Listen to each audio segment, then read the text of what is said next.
Assalamualaikum warahmatullahi wabarakatuh. Saya Anida, Saya Ralita, Saya Robiah. saya Naura, saya Rehanaya. Saya Tufaila. jadi ikuti terus kegiatan kami di Museum Kebangkitan Nasional. Lokasi Museum Kebangkitan Nasional tepat berada di pinggir jalan, tak jauh dari Rumah Sakit Pusat Angkatan Darat Gatot Subroto. Sebelum dijadikan sebagai Museum Kebangkitan Nasional, gedung bersejarah ini pada awalnya diperuntukkan sebagai sekolah kedokteran yang didirikan oleh pemerintah Belanda. Sekolah itu diberi nama Stovia atau Sekolah Kedokteran Bumi Putra. School of Medicine and Artsen atau Sekolah Dokter Bumi Putra yang kita lebih kenal dengan nama Stovia. Museum ini memiliki banyak sekali ruang yang bisa kita jelajahi. Tepat di sebelah pintu masuk, kita akan menjumpai sebuah ruang yang berukuran tak terlalu luas. Ruang ini adalah ruang pengajar Stovia atau dulunya digunakan sebagai ruang guru. Di sini terdapat sebuah meja yang dilingkari kursi, tempat duduk para pengajar, serta replika para pengajar yang mengenakan pakaian serba putih sedang bercengkrama. Ruangan ini menjadi tempat rapat untuk melakukan aksi solidaritas yang menyatakan bahwa mereka akan memilih untuk turut keluar dari Stovia karena Sutomo dalam rapat diputuskan untuk keluar dari Stovia, yang pada akhirnya Sutomo tidak dikeluarkan dari Stovia dan tetap diizinkan melanjutkan pendidikannya.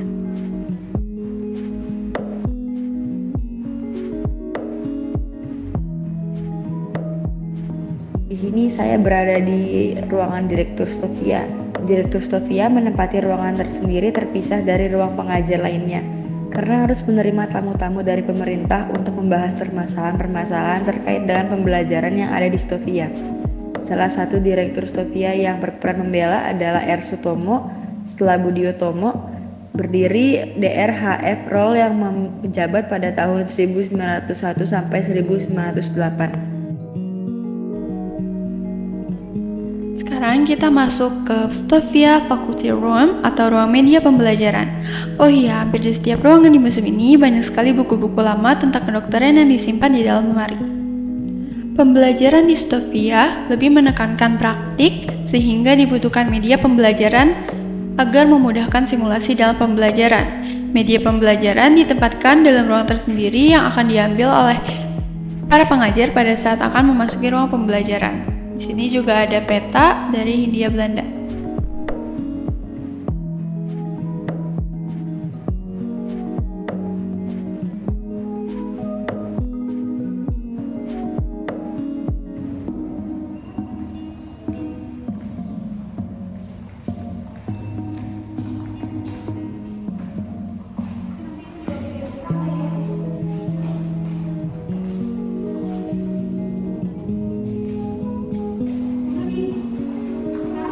Masyarakat Nusantara telah mengenal pengobatan tradisional sejak lama.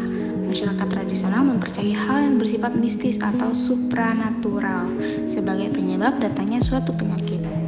Beragamnya penyakit pada masyarakat tradisional melahirkan beragam profesi dukun sesuai dengan kemampuannya dalam menyembuhkan penyakit.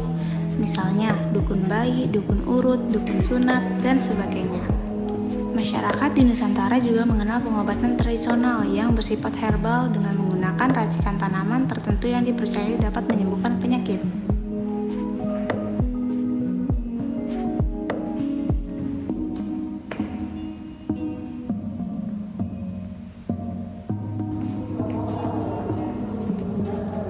Selanjutnya, dari ruangan Memorial Budi Utomo, kita bisa melihat koleksi berbagai patung hingga lukisan, bahkan adanya kerangka manusia. Ruangan Memorial Budi Utomo ini cenderung memperlihatkan berbagai koleksi menarik seperti lukisan Wahidin Sudiarsono, kursi kuliah Stovia, dan berbagai kegiatan pelajar Stovia. Saat ini kita masuk ke ruang asrama Stovia. Setiap pelajar Stovia diharuskan untuk tinggal dalam asrama yang dilengkapi dengan fasilitas-fasilitas modern yang menunjang kegiatan pendidikan, olahraga, dan kesenian. Kehidupan di asrama Stovia diikat oleh peraturan-peraturan ketat yang mengharuskan setiap pelajar selalu hidup disiplin dan bertanggung jawab.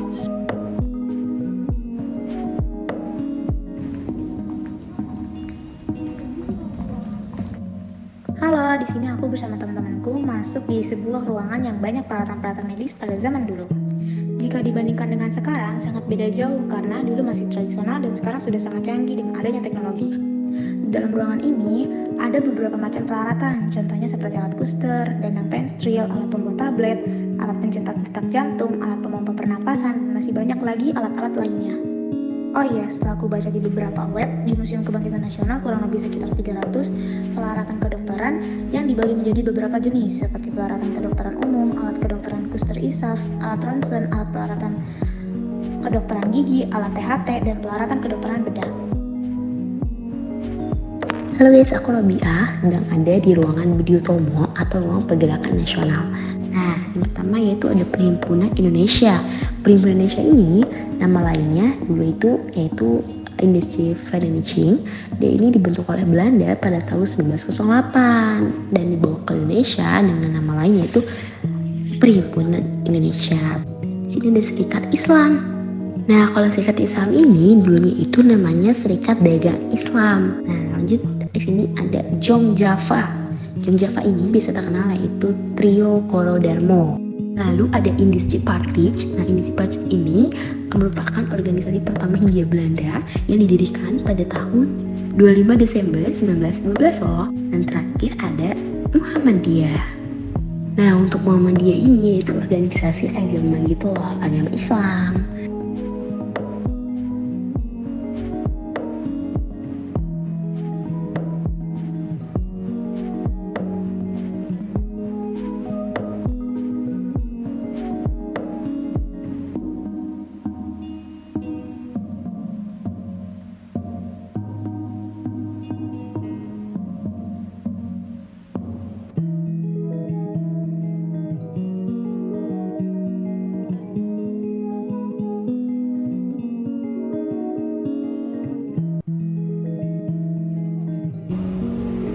Ini adalah diorama siswa Stovia yang sedang belajar. Ini juga merupakan diorama bagaimana perempuan Indonesia belajar bahasa Jawa. Di sini juga ada tokoh-tokoh pendidikan bangsa Indonesia seperti Ki Hajar Dewantara, Raden Ajeng Kartini, dan Dewi Sartika. Di museum ini juga ada sejarah penjelajahan samudra. Di sini ada salah satu yang melatar belakangi penjelajahan samudra yaitu rempah-rempah. Di antaranya ada pala, lada, jahe, dan sebagainya. Di sini juga ada jalur yang dilewati dan juga peta penghasil rempah-rempah.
Nah guys, kita akan memasuki ruangan audiovisual. Di ruangan audiovisual ini kita dapat menonton sejarah mulai dari awal berdirinya gedung ini dibangun hingga sekarang ini menjadi Museum Kebangkitan Nasional. By the way, di Museum Kebangkitan Nasional ini disediakan kantin juga loh, jadi kita bisa makan dan minum saat kita lelah berkeliling museum.